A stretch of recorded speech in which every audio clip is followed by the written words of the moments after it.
Hello guys, ఈరోజు వీడియోలో మనం 2022లో రిలీజ్ అయిన ట్రోల్ అనే ఒక అద్భుతమైన మూవీ గురించి సింపుల్ అండ్ స్వీట్గా తెలుసుకుందాం. సో మూవీలోకి వెళ్తే పురావస్తు శాఖకు చెందిన ఒక శాస్త్రవేత్త తవ్వకాలు జరుపుతున్నప్పుడు తన వెనుక రాయికి కళ్ళు ఉండడం మరియు అది రెప్పవేయడం చూసి ఎంతో షాక్ గురవుతుంది. మరొక వైపు నార్వే రాజు ఓలాఫ్ 2000 ఏళ్ల క్రితం ఒక ట్రోల్ను వేటాడి దానిని అణచివేయడానికి ఒక చర్చిని నిర్మించాడని డాక్టర్ సీకార్డ్ నేతృత్వంలోని బృందం ఆ చర్చి శిథిలాల కోసం 6 నెలలుగా వెతుకుతారు.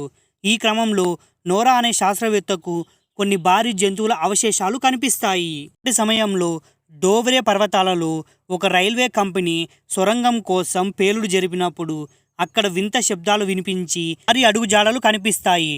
ఈ అడుగుజాడలను పరిశీలించడానికి ప్రభుత్వం నోరాను సలహాదారుగా పిలుస్తుంది. అయితే ఒక నిరసనకారుడు తీసిన వీడియోలో ఒక భారీ జీవి కనిపించడంతో అదే పురాణాల్లో చెప్పబడిన ట్రోల్ అని నోరా గుర్తిస్తుంది. ఈ ట్రోల్ సుమారు 40 నుంచి 50 మీటర్ల ఎత్తు ఉంటుందని, దాని శరీరం కఠినమైన శిలలతో మరియు మట్టితో నిర్మితమై ఉంటుందని ఆమె అంచనా వేస్తుంది. ఇలాంటి సమయంలో నోరా తన తండ్రి టోబియస్ సహాయం తీసుకుంటుంది. అతను ట్రోల్స్ గురించి దశాబ్దాలుగా పరిశోధన చేస్తున్నాడని, ఆ కారణంగా అతన్ని పిచ్చివాడని భావించి మెంటల్ హాస్పిటల్కు పంపారని తెలుస్తుంది. దానికి ఈ ట్రోల్స్ చూడటానికి పర్వతాల్లాగా ఉంటాయి. సో ఇలాంటి ట్రోల్స్ని దాడి చేసినప్పటికీ వాటి రాతి శరీరం కారణంగా పెద్ద పెద్ద మిసైల్స్ కూడా వీటిని ఏమీ చేయలేవు.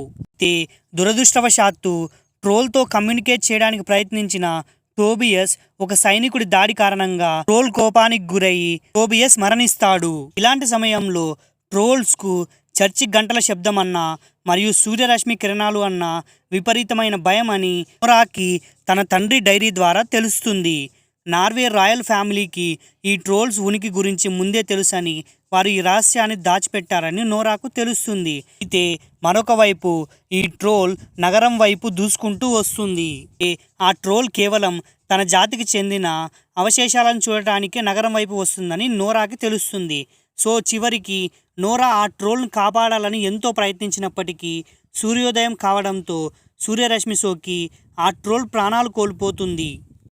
నోరా రీసెర్చ్ చేసినప్పుడు రాజు ఓలాఫ్ అధికారాన్ని పదిలపరుచుకోవడానికే ట్రోల్స్ను ఊచకోత కోశాడని నోరాకు అర్థమవుతుంది. ఫైనల్లీ ఈ సినిమా పర్వతాలలో ఇంకా ఇతర ట్రోల్స్ నివసిస్తున్నాయనే సూచనతో కథ ముగుస్తుంది.